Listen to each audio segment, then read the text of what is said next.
Did you know that 97% of climate scientists agree that climate change is real and it is caused by human beings? Today, we are going to learn more about what climate change really is, how it is affected, as well as what is the engineering and non-engineering solution in order to reverse the problem caused in climate change.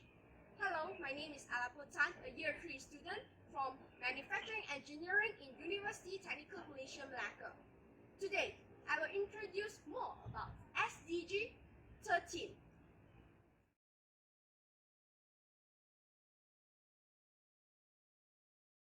I'm worried about this time.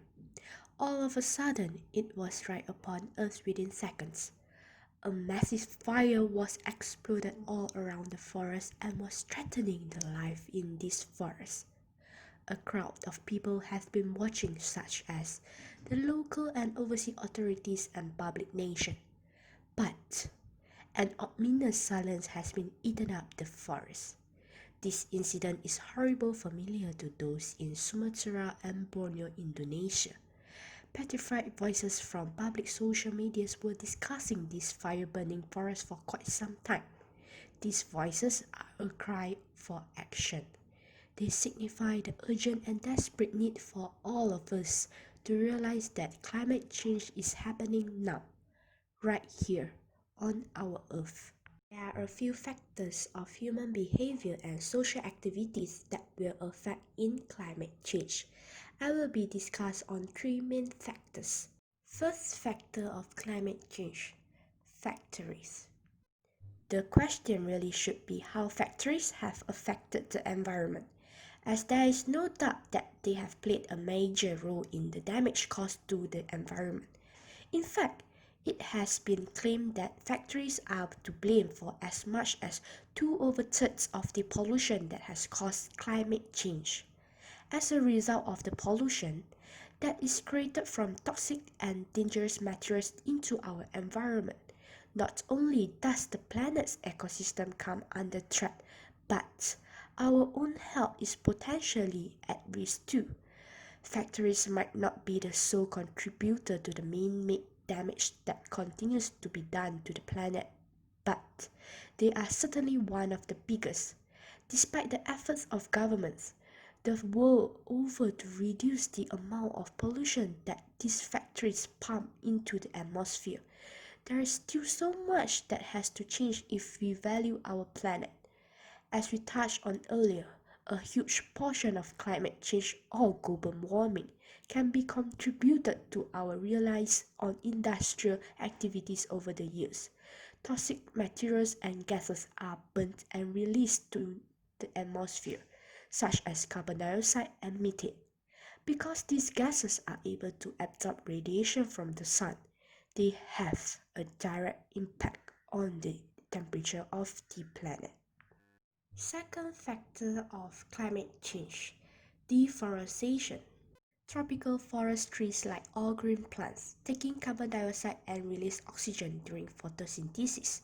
Plants also carry out the opposite process known as respiration, in which they emit carbon dioxide but generally in smaller amount than they take in during photosynthesis. The surplus carbon is stored in the plant, helping it to grow.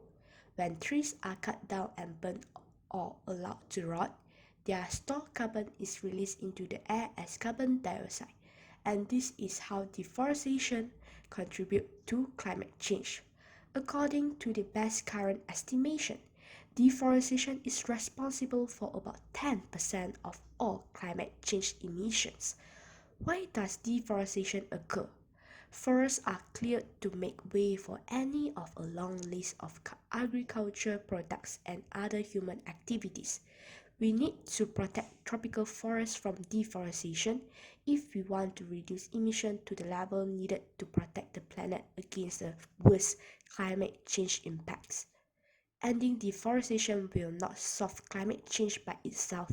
Of course, urgent action is needed to cut down the other 90% of emission. But the problem cannot be solved if the role of tropical deforestation is ignored. Third factor of climate change, usage of air conditioners. Air conditioning units are working hard to keep people cool. As our planet warms, the demand for space cooling will rise. With increasing incomes and standards of living, more people are starting to increase investment in air conditioning to keep them comfortable. Dangerous heat waves may become more prevalent, and people will need to find ways to stay cool and safe as climate change continues. While our planet is warming, using and producing air conditioning equipment exaggerate climate change. The organic compound hydrofluorocarbon HFC is the primary refrigerant used in air conditioning and refrigeration units.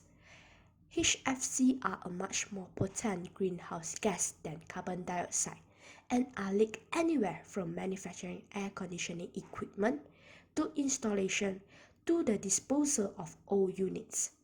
Additionally, air conditioning and refrigeration units run on electricity that relies primarily on fossil fuels to generate power.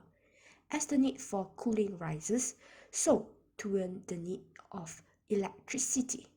The air conditioning market is facing major growth in the years to come, introducing many challenges for the future.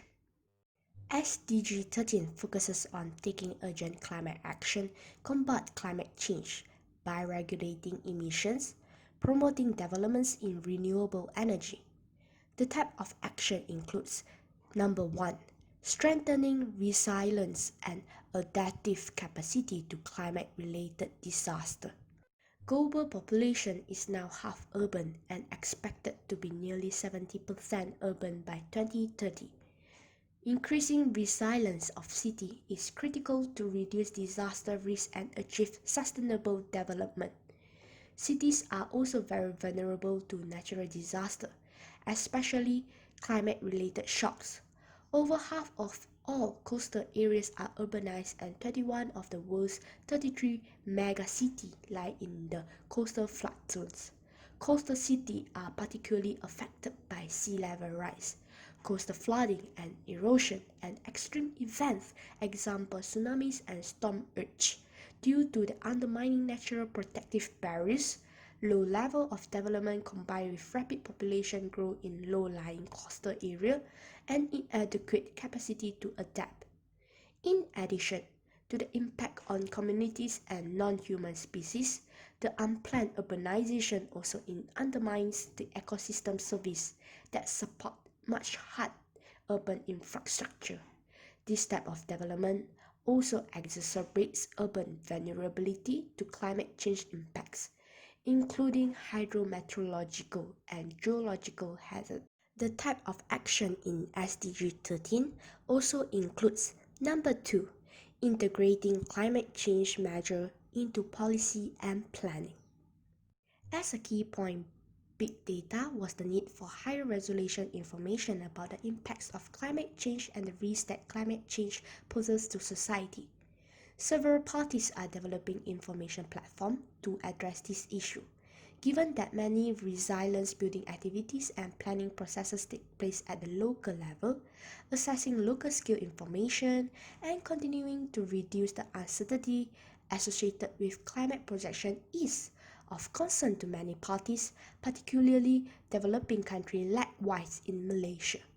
Climate model projection and other big data are most useful when they are successfully communicated to policymakers and other users. As such, another priority is the development of climate services and related information in formats that can be easily accessed and digested by non-scientists.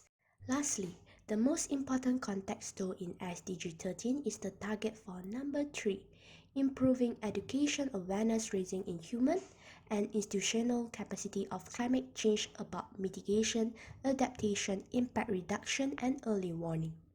The Ministry of Education in Malaysia provides a holistic and empowering education program on climate change as a component of its broader strategic framework. Knowledge about climate change begins to be taught as early as at primary school and continues throughout secondary education. Many teachers and lecturers have been trained on methods to engage students of all ages with climate change, and learning materials have been provided. ranging from picture books and posters to web portals with more advanced information. As a summary of this video, hereby raising a question about what is difference between mitigation and adaptation. Imagine you are on a ship that is sinking because of a leak. If you want to stay afloat, you have to act fast. An adaptation response is you use a pail or bucket and start removing out the water. This will address the effect of water accumulating in the ship, but not dissolving the cause of water flowing in.